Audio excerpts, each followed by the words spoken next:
C C C C C C C C C C. என்ன மழை அப்பா, என்ன மழை! ஒரு அலுவலுக்கு ரோட்டில் இறங்க இயலாத அளவுக்கு மழை கொட்டுண்டு கொட்டுது. புயலும் பெறப்போதண்டும் ஒரு கதை. ஒருக்கா கடைக்கு போயிட்டு வரலாம்னு பார்த்தா மழை விட்ட பாடில்லை. ஒரு மாதிரி எங்கேயாவது பார்த்து பார்த்து நின்று போவோம். வணக்கம். மலைக்குள்ளே வந்திருக்கிறேன். உங்களோட கந்தப்பு ஐயா, எப்படி சும்மா இருக்கிறீங்களா? சரி, இன்றைக்கும் விஷயத்துக்கு டக்குண்டு வந்துட்டு மழையும் பெஞ்சு கொண்டிருக்கு சொல்லி போட்டு போகிறேன்.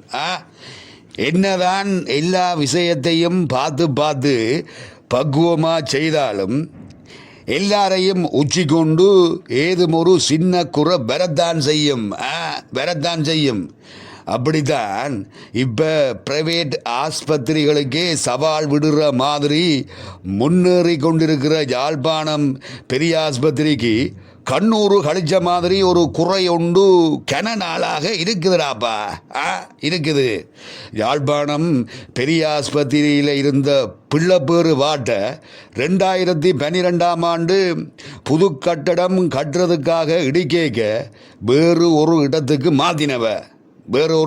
மாற்றினவ. அப்படி தற்காலிகமாக மாற்றின இடத்துல தான் இன்னும் அந்த பாட் இயங்கி கொண்டிருக்குது. அவசரத்துக்கு மாற்றின இடம் என்றதால் பிள்ளை பேருக்குரிய எல்லா வசதியும் அங்கே இருக்காதானே. கொஞ்ச நாளைக்கு இப்படி வசதியினத்தோடு இயங்கினால் அது பல்ல கடிச்சு கொண்டு சமாளிக்கலாம். ஆனால் கிட்டத்தட்ட 12 வருஷத்துக்கு மேலே அப்படி இயங்குறது சரியில்லை தானேடாப்பா. சரியில்லை தானே. 12 வருஷமாக ஒரு தற்காலிகமான இடத்துல வசதி வாய்ப்புகள் இல்லாமல் இயங்கி கொண்டிருக்கிறது சரியில்லை தானே. இப்போ என்ன விஷயம்ண்டா, இப்போ அந்த வார்டு இயங்குகிற இடத்துல கணக்க வசதி குறைபாடுகள் என்று ஜனங்கள் சொல்லினம். முக்கியமான பிரச்சனை கட்டில் பற்றாக்குறையாக இருக்கிறது தான். அங்கே போகிற ஆட்களுக்கு ஏத்தளவுக்கு கட்டில்கள் இல்லாததால் கன பேர் கீழே தான் பாய் போட்டு இருக்கணும். சில வேளை அப்படி பாய் போட்டு கூட இருக்கேலாத அளவுக்கு கீழேயும் இடமில்லாமல் போடுமாம். இப்படி இடப்பிரச்சனை இருக்கிறதால கொழும்பு ஆஸ்பத்திரி பிரைவேட் ஆஸ்பத்திரிகளில் இருக்கிற மாதிரி பிறந்த குழந்தைகளை தனி தொட்டிலுக்கு வளர்த்தி படுக்க வைக்க இயலாது. ஏனென்றால் ஆக்களுக்கே இடமில்லை என்றால் பிறகப்படி தொட்டில வைக்கிறது. ஆக்களுக்கே இடமில்லை, பிறகப்படி தொட்டில வைக்கிறது. அதால் தாய்மார் படுத்திருக்கிற கட்டிலில் தான் பிள்ளைகளையும் சேர்த்து படுக்க வைக்க வேண்டியிருக்காம். அதை விட பிள்ளை பேருக்கண்டு தனி ஆப்ரேஷன் தியேட்டர் இங்கே இல்லை. விளங்குதானே? பிள்ளை பேருக்கண்டு தனி ஆப்ரேஷன் தியேட்டர் இங்கே இல்லை. அப்படி ஒரு சிக்கல் இருக்கிறதால அவசரமாக செய்ய வேண்டிய சிசேரியனுக்கு கூட கன நேரம் காவல் இருக்க வேண்டியிருக்காம். இதை விடவும் கணக்க பிரச்சனைகள் இருக்குன்னு சொல்லினோம். எனக்கு வந்த செய்தியின் அடிப்படையில் நான் உங்களுக்கு சொல்கிறேன், இதை விட கணக்க பிரச்சனைகள் இருக்குன்றும் சொல்லினோம். இதுக்கெல்லாம் ஒரே தீர்வு எல்லா வசதிகளோடையும் நல்ல விட்டு வீதியாக புதுசாக ஒரு பிள்ளை பேரு வாட்டை கட்டுறது தான்.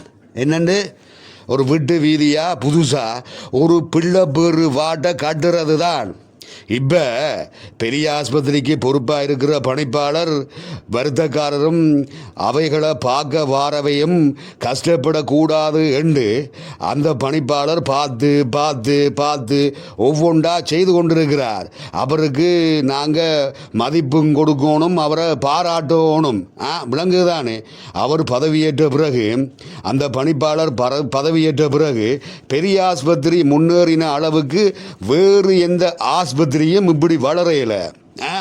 முந்தியெல்லாம் தொட்டதுக்கு பிரைவேட் ஆஸ்பத்திரிக்கு போனவையெல்லாம் இப்போ பெரிய ஆஸ்பத்திரிக்கு வந்து நேர காலத்தோட தங்கட வருத்தங்களை காட்டி மருந்து எடுத்து கொண்டு போகிற அளவுக்கு நிலைமை மாறி இருக்குது. அதுக்கு அந்த பணிப்பாளர் தான் காரணம். அப்படி எல்லாத்தையும் செய்கிற பணிப்பாளர் பிள்ளைப்பேறு வாட்டையும் எல்லா வசதியோடையும் செய்து கொடுக்கணுமென்றதுதான் ஜனத்திண்டையும் பட்சியண்டையும் எதிர்பார்ப்பாக இருக்குது.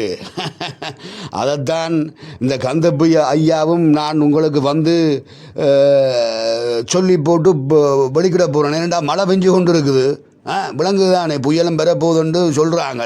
அதுக்காக ஒரு ஓரமாக ஒதுங்கி நின்று இந்த விஷயத்தை நான் உங்களுக்கு சொல்லி போட்டு போகிறேன். நாளைக்கு வாரேன். ஏன்னா மழை குடையும் கொண்டு வரையில் ரெயின் கோட்டும் கொண்டு வரையில் போட்டு வாரேனா.